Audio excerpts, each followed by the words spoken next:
بسم الله الرحمن الرحيم ظهور wanaagsan dhageystayaal ku soo dhawaada warka duhur ee radio kulmiye qodobada maanta aad ku maqli doontaan waxa kamid ah adeega lacagaha telefoonada ee EFC Plus oo aan maanta shaqeynaynin saameyn ku yeeshay dhammaan qaybaha ganacsiga dalka taliyaha amisom iyo wasiirka gaashaandhigga Ithiopia oo maanta tagay magaalada Kismaayo ee gobolka Jubbada Hoose musharaxiinta xilka madaxweynaha Jubbaland oo uu ku jira madaxweyne Axmed Madoobe oo maanta khudbadahooda u jeediyay baarlamaanka cusub ee maamulkaasi doorashada Jubbaland oo lugaha la gashay loolanka danaha dawladda shisheeye qaar ka mid ah ergada ka qayb galaysa shirka dib u heshiisiinta galmudug oo guddiga shirkaasi shuruud kaga dhigay inay tagaan magaalada Hobyo ee gobolka Mudug qasaaraha ka dhashay dagaal al-shabaab iyo kooxda macaawisleyda ku dhexmaray gobolka Shabeellada Dhexe oo sii kordhay taliska Mareykanka ee Afrika oo faahfaahin ka bixiyay duqeyn diyaaradeed oo ka dhacday deegaanka Kunyabarow ee Shabeellada Hoose mucaaradka Syria oo laga saaray magaalo muhiim ah iyo 10 askari oo ku dhimatay weerar ka dhacay dalka Burkina Faso madkala ku celi warbalii waran maxaan kaaga warramaa xaaladda dalka de ma run baad rabtaa mise been run baan rabaa been raad ma leh kulmiye ka dhageyso wayna ka hadaba ودور ثلاثة تاريخنا يكواست سنتها 20 bisha August sanadka 2019 intii aad maqasheen waxay ahaayeen qaar kamid ah qodobadii warkeena ugu waaweynaa gordhow waxaad u diyaar garowdaan isagoo dhameystiran wada jir doornimadan waxaa idinkugu waramaya Faaduma Abubakar Cabdi anigoo Maxamed Shuriyeen warka door ee maanta waxa soo saaray waryaheena Maxamed Cali Maxamed adeega lacagaha telefoonada ee EFC Plus-ka ayaa maanta aanan shaqeynaynin iyadoona saameyn uu ku yeeshay dhammaan qaybaha ganacsiga dalka iyo socodka gaadiidka haddaba warbixin ka hadlaysa saameynta uu ku yeeshay bulshada Soomaaliyeed maanta waxaa warbixintan inooga diyaariyay Farxaan Maxamed Xuseen iyadoo qiyaas la sameeyay sanadkii hore lagu sheegay in ka badan 70% dadka Soomaaliyeed ay isticmaalaan adeega lacagaha telefoonada lagu qaatay EFC Plus ayaa maanta waxaan shaqeyn adeegaasi waxaana taasi ay saameyn ku yeelatay guud ahaan nolol maalmeedkii dadka gaar ahaan ganacsiga iyo isu socodka gaadiidka dadweynaha hab ugu darnaatay mootooyinka bajaajta darawalada mootooyinka bajaajta ayaa qaba cabashada ugu badan ee saameynta adeega EFC Plus waxayna sheegeen in dad badan oo ay qaadeen maanta ayna ka helin wax lacag ah anoo dadweynaha shacabka ku nool Muqdisho kamida waxaan rabaa dawladda in waxaan ka codsanaynaa in lacagteena kaashka hadina soo celiso maadaama aan isku xayiranaho dhowr qof aan qaaday lacagteena yani waagadan iga maqan taho si dadkina u la xiriir aan garanaynin lacagtii oo Soomaaliga ahayd oo aanu ku aan lahayn shakhsi ahaan in soo celiso taas ka codsanaya dawladda marka saaki misaam qof badan qaad dhowr qof baan qaaday adiga ilaa hadda waxay maraysaa markii kaalintii oo saddexaad ay maraysaa qofka saddexaad oo yacso illa marixin arta bajaajla oo caasimada Muqdisho ka shaqeeyaan saaka dhowr qof ayaa qaaday oo tiro badan qof walba lambar ay qorto iska aamin waayo moogay qof ilaa hadda aataaqana gurigiisa hebel aba aasiga hata lacagtiin hadda meel u raacdo male والله دب أو حقل أو عطلة والعكاد الملا أوجي سماقان بسين واقوي شذال واقوي دال واقوي برتواس عندك هذا العتم إلا هذا عطال دور ما ملا أوجي سماقان ganacsatada dukaanada iyo kuwa maqaaxidaha ayaa iyagana sheegaya in saaki ilaa iyo hadda aynan sameyn wax ganacsi ah maadaama dadka ayna wada lacagta shilin Soomaaliga oo suuqa ka sii baxaysa saakay 12 abtina waxaan kala gadnay ma jiraan badeecadu way taagan tahay shilinka Soomaaliga wuu lumay oo waa la waayay waxa shaqeynay EFC Plus ay ahayd EFC Plus way halowday waxaan ka codsanaynaa dawladda federaalka maadaama shilinka Soomaaliga iyadu ay soo saar haddana aan balahayn bartiisba oo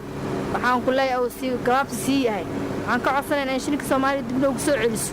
balacageen ay shirkadaha nooga soo saarto shilinka Soomaaliga noogu bedesho intaasi kaliya kuma koobna saameynta shaqayn la'aanta adeega EFC Plus ee maanta uu yeeshay balse waxa uu saameeyay ardayda waxbarashada haweenkii suuqyada ka adeegan jiray dadkii danta yaraa kuwii ku shaaxeyn jiray maqaaxidaha iyo qaybo kale oo badan marka adeegtaan u tuurmaaga lacagti way ogolaan weys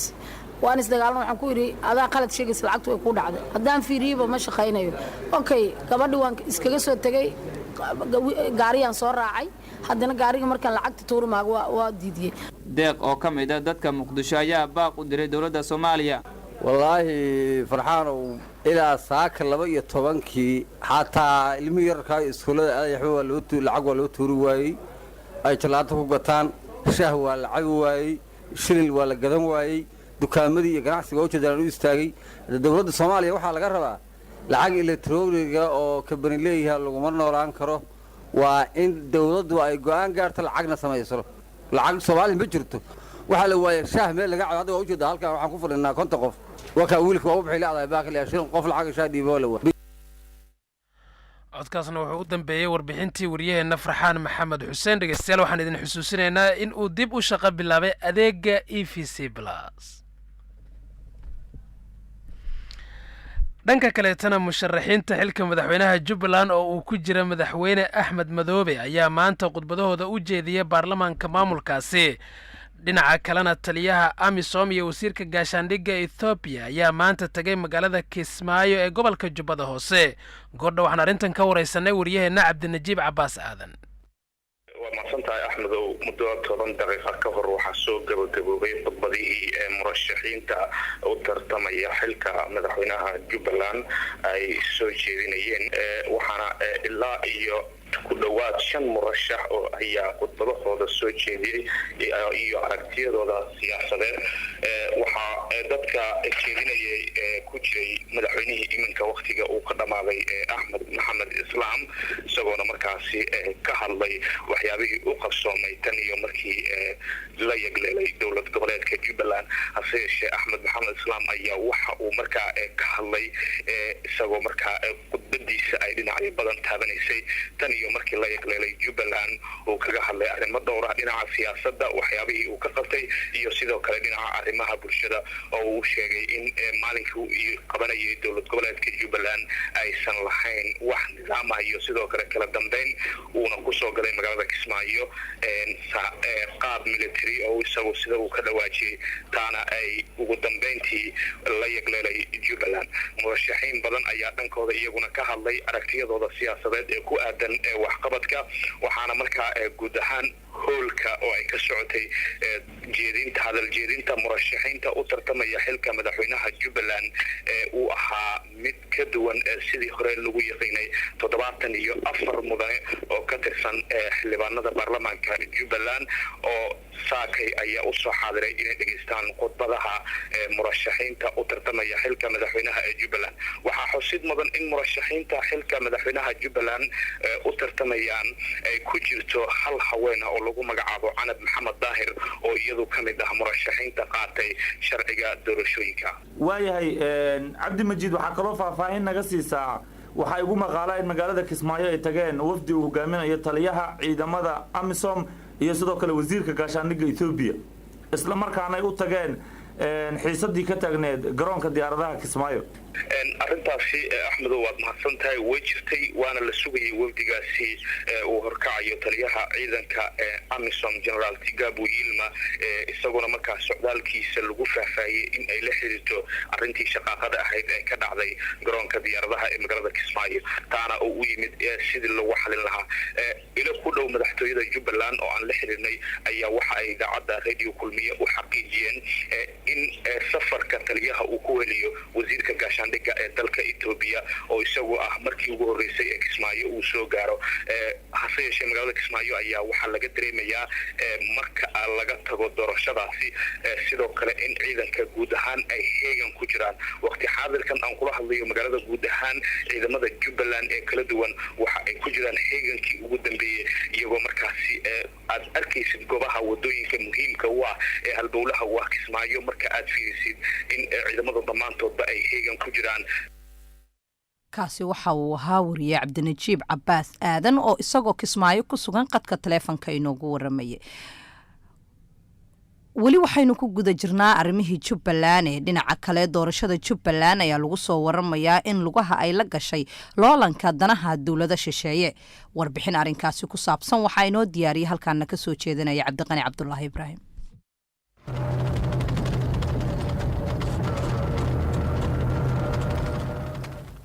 guuxa waa gaadiidka amisom oo dhex iyo gaar soconaya garoonka diyaaradaha magaalada Kismaayo waxaa saacadihii la soo dhaafay aad magaaladaasi looga dareemayaa in doorashada Jubbaland ay gashay danaha dawladda shisheeye oo muxaafad iyo mucaarad la kala safanaya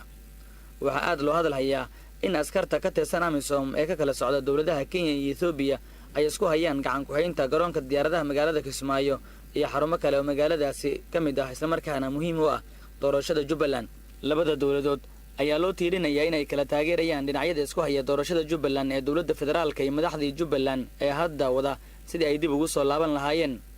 Kenya waxaa laga wada dhareegsan yahay inay dagaal hoose kula jirto dawladda Soomaaliya taasi oo salka ku haysa muranka ay badda Soomaaliya gelisay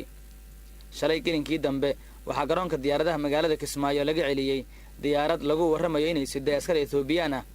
waxaana is hortaagay ciidamada Jubbaland oo garabka helaya kuwa Kenya ma jiro weli wax war ah oo taliska guud ee amisom ka soo baxay kuna aadan warkan ciidamada Kenya iyo Ethiopia oo ah mid faafay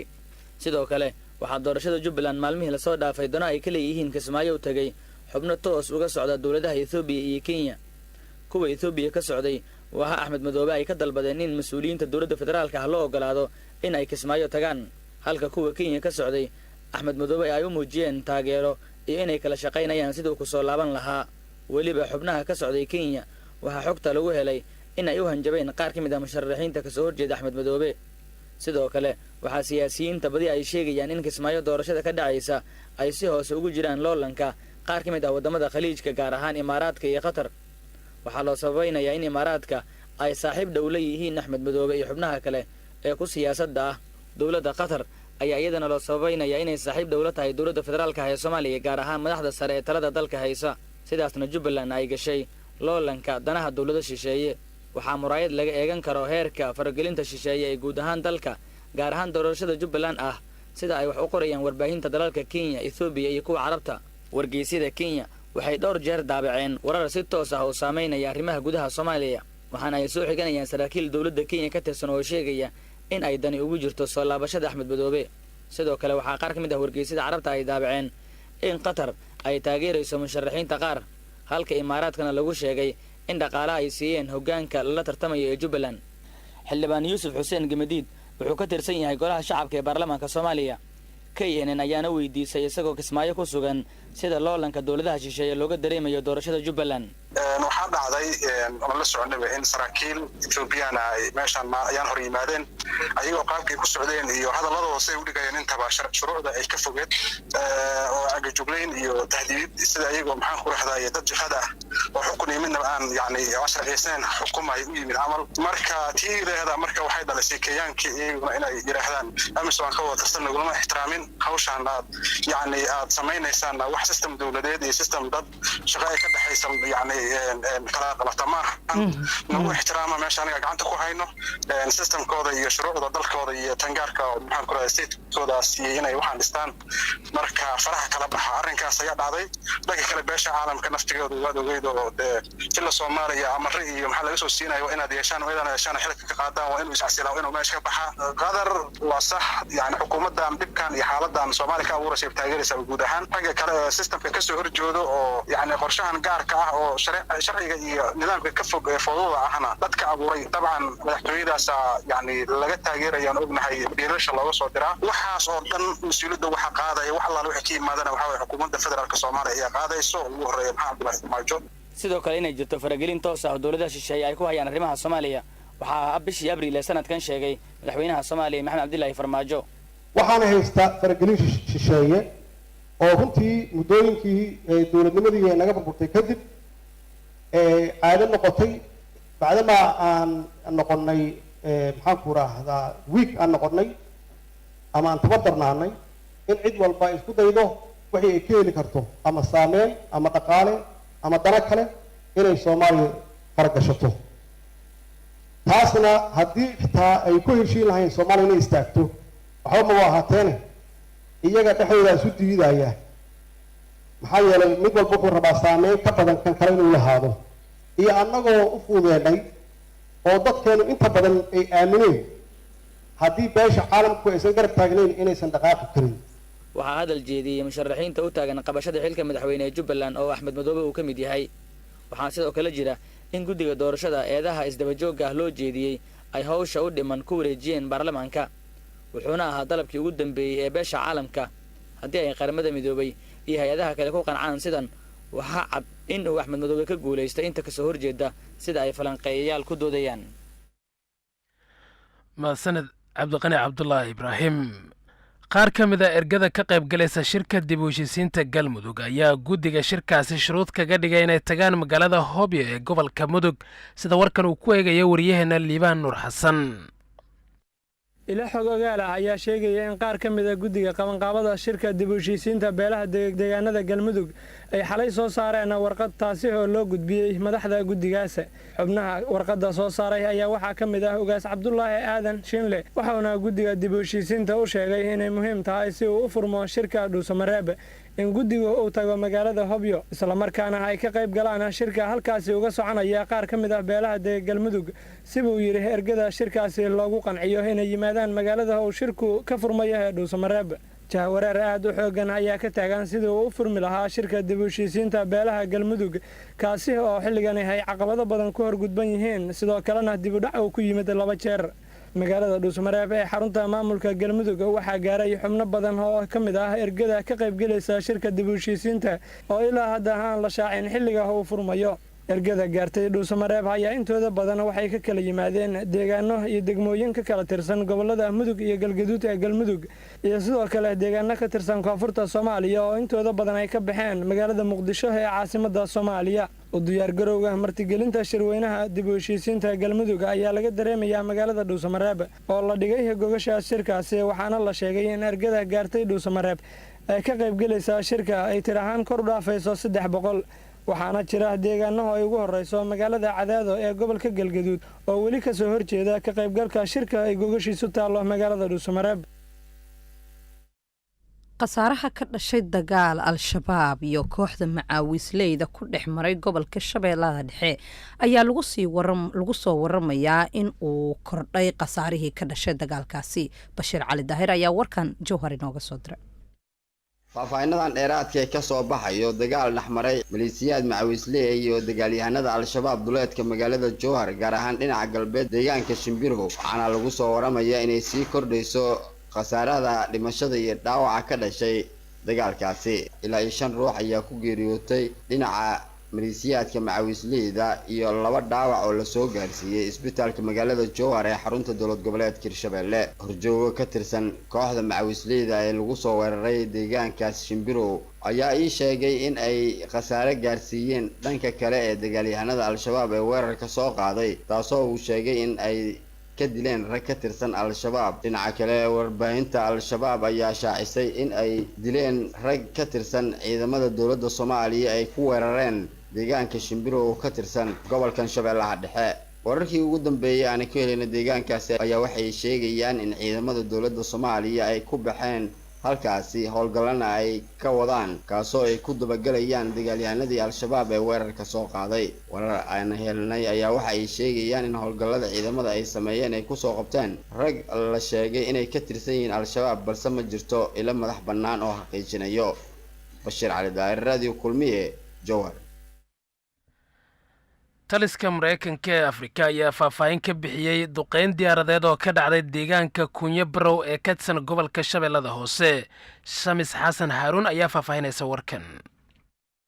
dowladda Mareykanka gaar ahaan ciidamadeeda u qaabilsan howlgalka Afrika ee Africom loo soo gaabiyo ayaa sheegay in weerar dhanka cirka ay la beegsadeen dagaalamayaal ka tirsan al-shabaab kaasoo ay ka furiyeen deegaanka Kunye Barow ee hoostaga gobolka Shabeellada Hoose war-saxaafadeed uu soo saaray taliska Africom ayaa lagu sheegay in weerar dhanka cirka ay si wada jir ah u fuliyeen iyagoo kaashanaya ciidamada dowladda federaalka ee Soomaaliya war-saxaafadeedka ay sidoo kale taliska ciidamada Mareykanka u qaabilsan howlgalka Afrika gaar ahaan geeska Afrika ay ku sheegeen in ay ku dileen mid ka mid ah dagaalamayaasha al-shabaab Major General William Gaylor madaxa howlgallada Africom ayaa sheegay qiimeyn ay sameeyeen ku ogaadeen in wax shacab aysan weerarkaasi waxba ku noqon madaxa howlgallada Africom ayaa sidoo kale sheegay in weerarka uu tusaale u yahay cadaadis ay ciidamada Mareykanka ee Africom saarayaan shabakadaha hubeysan ee xiriirka waxa ay ugu yeedheen Al-Qaacidada. Gaylar ayaa yiri cadaadiska joogtada ah waxa ay yareynayaan dhaqdhaqaaqa dagaalamayaasha, waxa uu jahawareer ka dhex abuuraya shabakadaha dhexdooda, waxa uu saaxiibadeen Soomaaliya ka taageeraya la dagaalanka Al-Shabaab. Ciidamada Mareykanka u qaabilsan howlgalka Afrika ayaa inta badan waxa ay duqeymo ka geystaan gobolada Jubbooyinka iyo labada Shabeelle, gaar ahaan goobaha ay kaga sugan yihiin dagaalamayaasha Al-Shabaab. halkaad warkaasi duhur kala socotaan dhageystayaal waa Radio Kulmiye. iminkana waxaan u galaynaa akhbaraadka dibadda. in ka badan 10 askari ayaa ku dhimatay weerar xooggan oo ka dhacay waqooyiga Burkina Faso sida ay sheegayaan mas'uuliyiinta ciidamada. ciidamada ayaa intaasi ku daray in weerarkani uu noqday kii ugu dhimashada badnaa oo ay dagaalamayaasha hubeysan ku soo qaadaan. askar kale ayaa la la'yahay iyadoo dhimashada askarta ay gaarayso 20 askari. weerarka ayaa gelinkii hore Isniintii ka dhacay gobolka Sum oo ka mid ah gobolada ugu badan oo ay kooxaha hubeysan weerarada ka geystaan. warar soo baxaya oo gobolka laga helayo ayaa sheegaya in weerarka uu dhacay sidoo kale tana ciidamadu wali ay ku mashquulsan yihiin cidda sida saxda ah weerarkaasi u geysatay. tirada waxyeelada ay soo gaartay ayaa la geeyay goobaha caafimaadka ee ciidamada loogu talagalay. weerarada ugu badan ee ka dhaca dalkaasi ayaa horey waxa markaasi la rumaysnaa in ay u geysan jireen kooxo iyagu la baxay magacyo kala duwan sida kooxda magaca Ansaarul Islaam, kuwaasi oo xoogagoodu ay awood ku leeyihiin gudaha Burkina Faso. dagaalamayaasha mucaaradka ku ah dowladda Siiriyana waxay isaga bixeen magaalo muhiim u ahayd oo ka tirsan gobolka Idlib oo ay ku xoogan yihiin dagaalamayaasha ka soo horjeeda dowladda. magaaladan ayaa lagu magacaabaa Qaansheeqoon waxaana gabi ahaanteed go'doomiyay ciidamada dowladda, taas oo keentay in ay isaga baxaan falaagada. waxay ahayd hadda u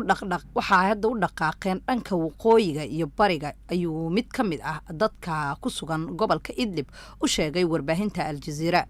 isaga bixitaanka magaalada Qaansheeqoon oo ka mid ah magaalooyinka ugu waaweyn ee gobolka Idlib ayaa imaanaysa kadib maalmo ay halkaasi isku dirirayeen dagaalamayaasha falaagada iyo ciidamada daacadda u ah madaxweyne Bishaar al-Assad. xogaga ay taageeraan militariga Ruushka ayaa 3 maalin oo xiriir ah go'doominayay magaaladan oo muhiim u ahayd kooxaha dowladda ka soo horjeeda. magaalada Qaansheeqoon ayaana gacanta falaagada ku jirtay tan iyo sanadkii 2014. gudan dhegeystayaal warkii doornimadan aad kala socoteen idaacadda Kulmiye ee magaalada Muqdisho inta ayuu ku dhan yahay tan iyo kulankeena xiga nabadgelyo.